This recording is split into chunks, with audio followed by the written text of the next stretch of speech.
Shai, what can you tell us what's happening over there?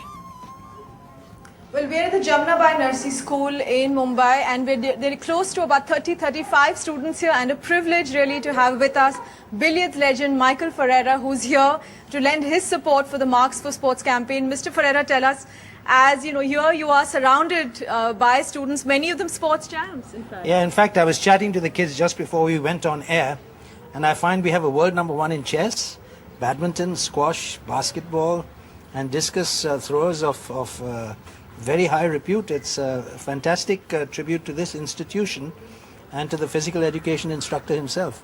So it's a pleasure, as always, to interact with kids because they are so refreshing. They give us a perspective which we, as we grow into life, tend to lose.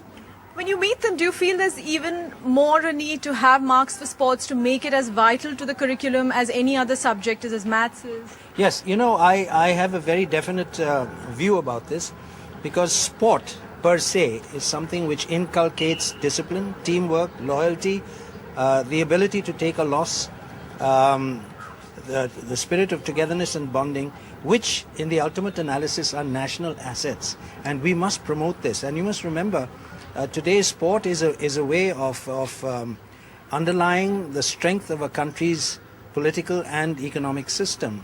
So therefore, sport is no longer just about going out there and playing. It's about doing something for your country. And if you do that, you have to catch them young and start them young. Nadia Comaneci, for instance, at the age of, I think, 10 or 14, she scored a perfect 10 in gymnastics.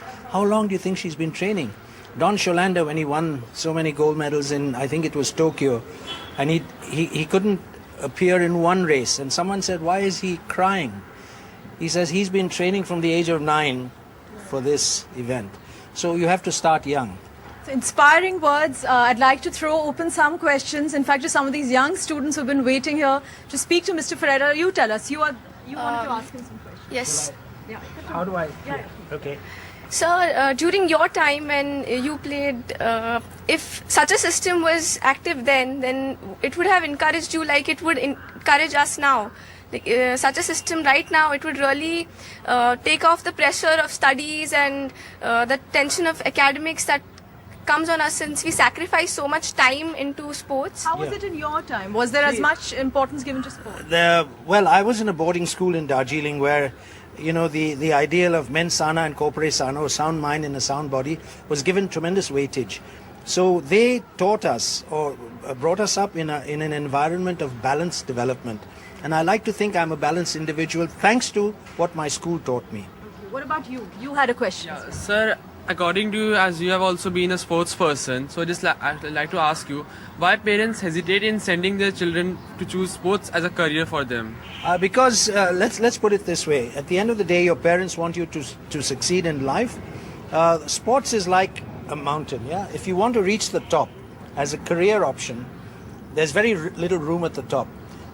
There are only 11, 12, 13, 14, 15 people, for instance, who can make it to the national cricket team because everyone talks about cricket. If you're talking about individual sport, let's take a Saina Nehwal, yeah? Saina Nehwal, to get to where she is, requires tremendous grit and determination. So what was the question again? Why are parents not encouraged? Yeah. So parents see this as a 50-50, maybe 60-40, maybe 70-30 situation against you. And they insist on academics because, unfortunately, we are so hung up on reading books, you know, just reading and then vomiting it out at the exam and not remembering a damn thing that you've studied after it's all over. That is actually the fact. Okay, in fact, we have a lot of petitions which have been signed in support of the Marks for Sports campaign, and a lot of students wanted to, in fact, come and give this to Mr. Michael Ferreira.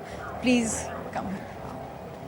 So as you can see here, from these 4 schools which are here today, we've collected close to nearly about 35,000 signatures. So strong support coming in for the Marks for Sports campaign. Maharashtra, in fact, does allot some marks, but too little is what many of these students are saying. They say it should be much more.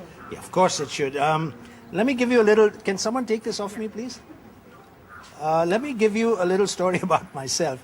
I was, honing my skills in billiards, and I was in college at the government law. And I had gone out for tournaments, so my attendance was a little low. So the principal said, "You've got to represent the school in something, yeah?" So he said, "The only option you have is boxing." So I had boxed in my school, but here was I, an 18, 19-year-old. I went out without training, got myself beaten up in the ring, but I got my marks, yeah? So Let's see, that's a story to inspire many of you out there. That's it from Mumbai. NDTV's cricket app, Android and iPhone.